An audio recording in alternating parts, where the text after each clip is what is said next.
നമസ്കാരം. ബിഗ് ബോസിലെ പ്രമുഖ നേതാവും പ്രമുഖ നടനും ഹാസ്യ നടനും അതുപോലെ തന്നെ കേരള രാഷ്ട്രീയത്തിലെ സമുന്നതനായ നേതാവുമായ അഖിൽ മാരാർ രാഷ്ട്രീയം വിട്ടു എന്ന് പറയാൻ പറ്റില്ല, 2020 വിട്ടിരിക്കുന്നു എന്നുള്ള വാർത്തയാണ് ഇപ്പോൾ പുറത്തോട്ട് വരുന്നത്.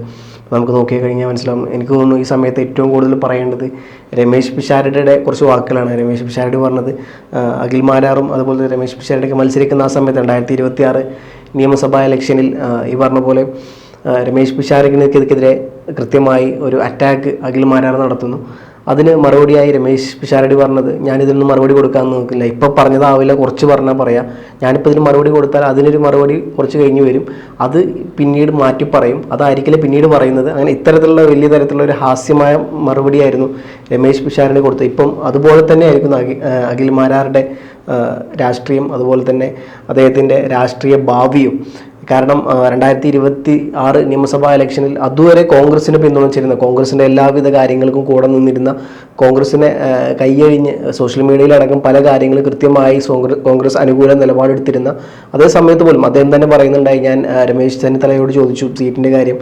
രമേശ് ചെന്നിത്തല ഇങ്ങോട്ട് വന്ന് പറഞ്ഞു സീറ്റിൻ്റെ കാര്യങ്ങളൊക്കെ. അപ്പം എവിടെ വേണമെന്ന് ചോദിച്ചപ്പോൾ ഞാൻ പറഞ്ഞു, എനിക്ക് നേമത്തോ അല്ലെങ്കിൽ BJPയുടെ സ്ഥലങ്ങളിൽ എനിക്ക് മതി എന്ന് പറഞ്ഞു. രമേശ് ചെന്നിത്തല പറഞ്ഞത്, ഇപ്പം നിങ്ങൾക്കൊക്കെ യുവാക്കളാണ്, അതുപോലെ തന്നെ ഒന്നുകൂടിയും രാഷ്ട്രീയത്തിലൊരു ഭാവി വേണമെന്ന് കുറച്ചുകൂടി സേഫായ സ്ഥലത്ത് മത്സരിക്കുന്നതായിരിക്കും എന്നുള്ള കാര്യങ്ങളൊക്കെ അദ്ദേഹം തന്നെ പറഞ്ഞിട്ടുണ്ടായി.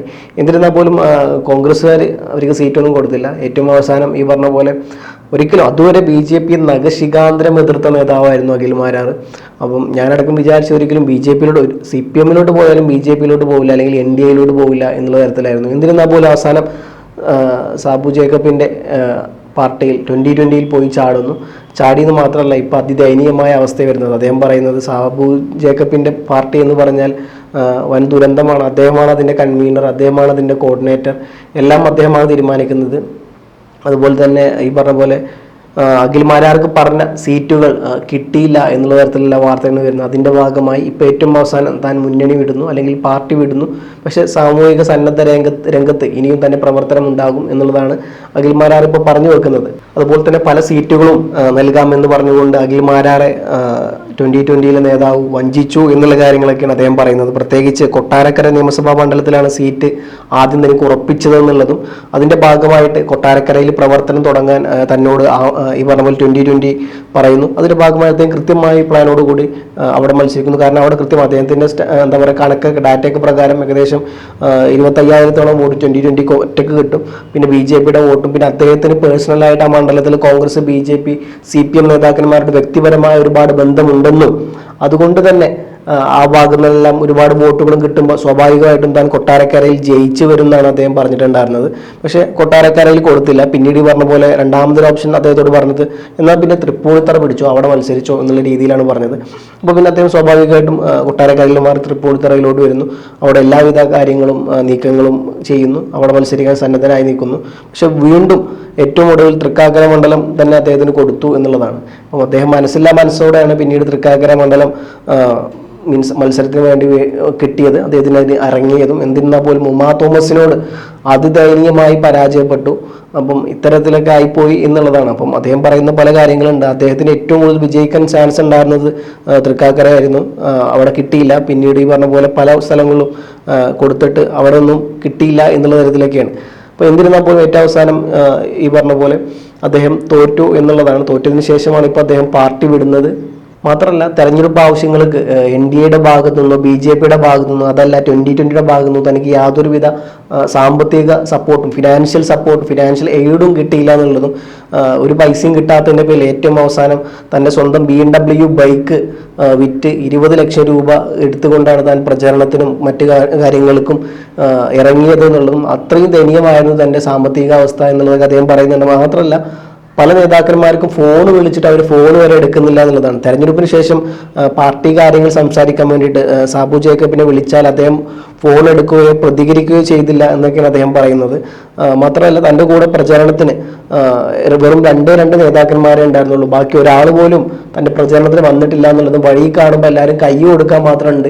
അതിനപ്പുറത്തോട്ട് പ്രചാരണത്തിന് തനിക്കുള്ള രാഷ്ട്രീയപരമായ സഹായത്തിന് ഒരാൾ പോലും തനിക്ക് ഉണ്ടായിരുന്നില്ല എന്നുള്ളതും അഖിൽമാരാർ പറയുന്നുണ്ട്. ഇതുകൂടാതെ തന്നെ പിന്നെ 2020 പാർട്ടിയുടെ കൊല്ലം ജില്ലാ നേതാവായി അദ്ദേഹത്തെ അവരോധിക്കണം എന്നുള്ളതും അദ്ദേഹം ഈ പറഞ്ഞ പോലെ സാബു ജേക്കബിനോട് പറഞ്ഞിരുന്നു. പക്ഷെ ഇതൊന്നും അവർ ചെവി കൊണ്ടില്ല എന്നുള്ളതാണ് അദ്ദേഹം തന്നെ പല മാധ്യമങ്ങൾക്ക് കൊടുത്ത കാര്യത്തിൽ പറയുന്നുണ്ട്.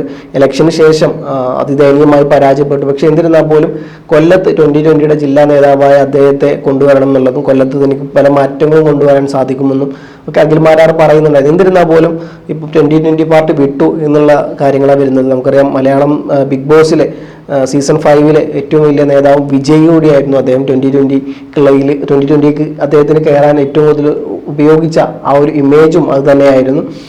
മാത്രമല്ല ഈ പറഞ്ഞ പോലെ 2020 ചീഫ് കോർഡിനേറ്ററായ സാബു ജേക്കബിനെതിരെ വിമർശനം നടത്തിയെന്ന് മാത്രമല്ല അദ്ദേഹത്തിനെ വിശ്വസിക്കാൻ പാടില്ല എന്നുള്ളതും അദ്ദേഹം തന്നെ പറ്റിച്ചു എന്നുള്ള കാര്യത്തിലൊക്കെയാണ് അഖിൽമാരാർ പറഞ്ഞിട്ടുള്ളത്. മാത്രമല്ല തനിക്ക് സ്വതന്ത്രമായി പ്രവർത്തിക്കാൻ അതിലൊരു അവസരം നൽകിയിട്ടില്ല എന്നുള്ളതും ഫണ്ട് നൽകിയിട്ടില്ല എന്നുള്ളതും പറഞ്ഞ സീറ്റ് നൽകിയിട്ടില്ല എന്നുള്ളതും തന്നെ പറ്റിച്ചു എന്നുള്ളതും തോറ്റതിന് ശേഷം കൊല്ലം ജില്ലയിലെ നേതൃസ്ഥാനം ചോദിച്ചപ്പോൾ അത് കൊടുത്തില്ല എന്നുള്ളതും ഇങ്ങനെ ഒരുപാട് പ്രത്യാരോപണങ്ങൾ പറഞ്ഞുകൊണ്ടാണ് ഏറ്റവും അവസാനം അദ്ദേഹം പാർട്ടി വിടുന്നത്. എന്തായാലും രമേശ് പിഷാരടി പറഞ്ഞത് അതേപോലെ നടന്നു വരുന്നു എന്നുള്ളതാണ് ഞാൻ ഈ വിഷയത്തെ കാണുന്നത്. കാരണം രമേശ് പിഷാരടി ഇതിന് മുമ്പ് ഭയങ്കര ദീർഘവീക്ഷണമുള്ളതാണ്. കാരണം രണ്ടുപേരും ഈ പറഞ്ഞ പോലെ ഹാസ്യ വിഭാഗവുമായി ബന്ധപ്പെട്ടതാണ്. രമേശ് പിഷാരന് കുറച്ചുകൂടി പൊളിറ്റിക്കലി അവെയറാണ് എല്ലാ കാര്യം പറയുമ്പോഴും. ഹാസ്യ നടനാണെന്നുണ്ടെങ്കിൽ പോലും പറയുന്ന കാര്യത്തിൽ വളരെ കൃത്യതയുള്ള ഒരു നേതാവാണ്. സ്വാഭാവികമായിട്ടും അഖിൽമാരാറിന്റെ വരവൊക്കെ വലിയ പ്രതീക്ഷയോടെയാണ് എല്ലാവരും കണ്ടിരുന്നത്. രമേശ് പിഷാരടിയും അഖിൽമാരാറും തമ്മിലുള്ള ഫൈറ്റിൽ ഈ പറഞ്ഞ പോലെ രമേശ് പിഷാരടി പറഞ്ഞത് ഇപ്പം പറയുന്നതാവില്ല, അദ്ദേഹം കുറച്ച് കഴിഞ്ഞാൽ പറയാം, അതുകൊണ്ട് ഞാനിപ്പോൾ അതിന് മറുപടി ഒന്നും പറയുന്നില്ല, നിങ്ങൾ തന്നെ കണ്ടോണ്ടു എന്ന് പറയുന്നത്. ഇപ്പം നമ്മൾ കാണുന്നു എങ്ങനെയാണ് അഖിൽമാരാറിന്റെ നിലപാട് മാറ്റം എന്നുള്ളതും. അതുവരെ BJP നഖശിഖാന്തരം എതിർത്ത അഖിൽമാരാർ പിന്നീട് ഈ പറഞ്ഞ പോലെ BJPയുമായി ചേർന്നുകൊണ്ട് തൃക്കാക്കരയിൽ മത്സരിക്കുന്നത് വരെ കണ്ടു. എന്നിരുന്നാൽ പോലും വരും ദിവസങ്ങളിൽ കാത്തിരുന്ന് കാണാം ഏതൊക്കെ. ഈ വിഷയം ബന്ധപ്പെട്ട് മറ്റൊരു കാര്യം, ഇതേവരെ സാബു ജേക്കബ് ഒരു കാര്യവും മറുപടി കൊടുത്തിട്ടില്ല എന്നുള്ളതാണ്. അപ്പം അദ്ദേഹം ഈ പറഞ്ഞ പോലെ കുറച്ച് കഴിഞ്ഞ് ഇത് മാറ്റി പറയുന്നുള്ള കാരണം കൊണ്ടായിരിക്കാം. എന്നിരുന്നാൽ പോലും വരും ദിവസങ്ങളിൽ കാത്തിരുന്ന് കാണാം എങ്ങനെയൊക്കെ ആയിരിക്കും ഇനി 2020യുടെ പ്രവർത്തനം എന്നുള്ളതും. അഖിൽമാരാർ പോയ സ്ഥിതിക്ക് 2020 ഒന്നുകൂടി സടകുടഞ്ഞ് എഴുന്നേൽക്കുമോ, അതല്ല പോയതിന്റെ ക്ഷീണം തീർക്കാൻ ഇനിയൊരു നിവൃത്തമില്ലാണ്ട് കുഴിയിലോട്ട് കാൽ നീട്ടി വെക്കുമോ എന്നുള്ളതെല്ലാം കാത്തിരുന്ന് കാണേണ്ടതാണ്. മാത്രമല്ല അഖിൽമാരാറിന് ഇനി രാഷ്ട്രീയ ഭാവി NDA വിട്ട സ്ഥിതിക്ക് 2020 വിട്ട സ്ഥിതിക്ക് NDAയിലെ പ്രമുഖ ഏറ്റവും വലിയ കക്ഷിയായ BJP ഏറ്റെടുക്കുമോ എന്നുള്ളതും വരും ദിവസങ്ങളിൽ കാത്തിരുന്ന് കാണാം.